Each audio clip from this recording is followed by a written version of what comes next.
This show is brought to you by Manscaped. Use the code AFTV for 20% off your order and free shipping at manscaped.com.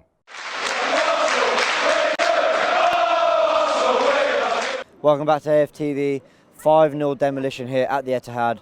I've got Robbie himself. I've been saying to the guys I've been interviewing, when it's a 5-0 like that, you can't just pick on one thing or that thing. It's a culmination of things. But what for you is at the forefront of why we got absolutely battered today? You know, it's hard to pinpoint one thing, but unfortunately, you have to look at the manager. I was just driving up here. I saw the team. I'm asking Kolasinac. I thought Kolasinac was going. He's starting. I know he started the other night, but I'm like, he's starting. I'm like, wow, okay. This is a tough game. That's a big call for Kolasinac to start.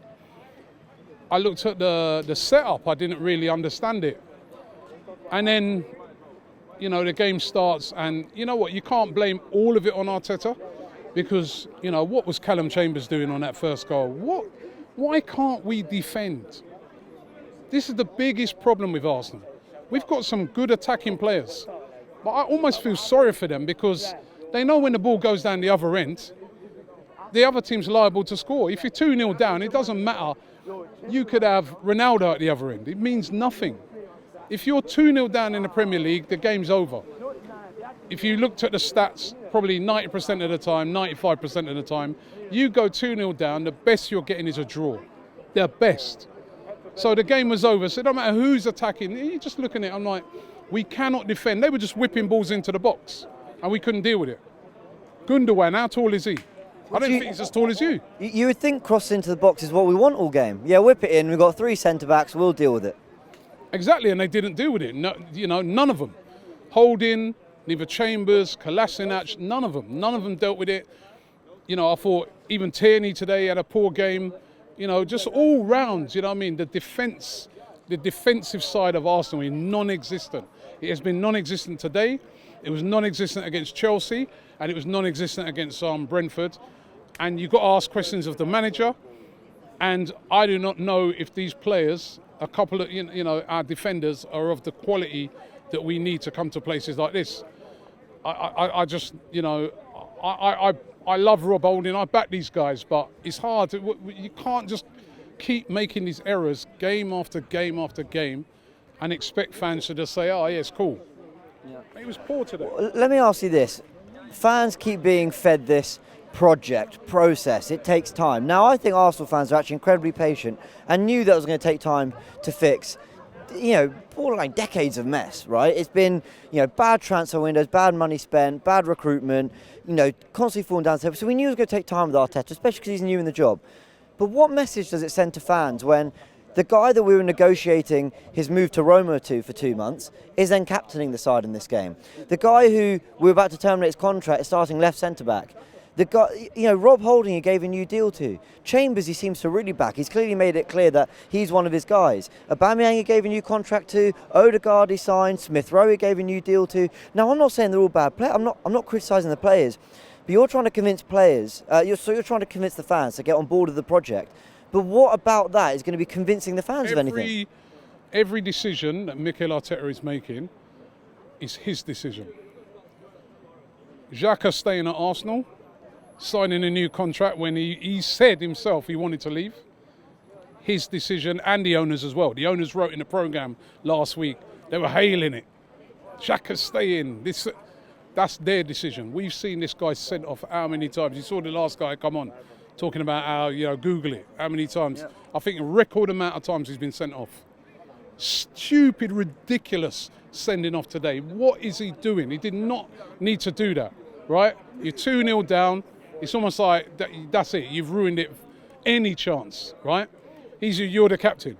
So that's Mikel Arteta's decision. Willian, Mikel Arteta and Edu, they decided to bring him in. Runarsson, their decision. Yeah? Every single thing that's going on now, can't turn around and say, oh, Mesut Ozil's there because Ozil's there and things like that. No. These are your, like you said, Kolasinac. Your decision to play him. So it's down to the manager, and I'm not being funny.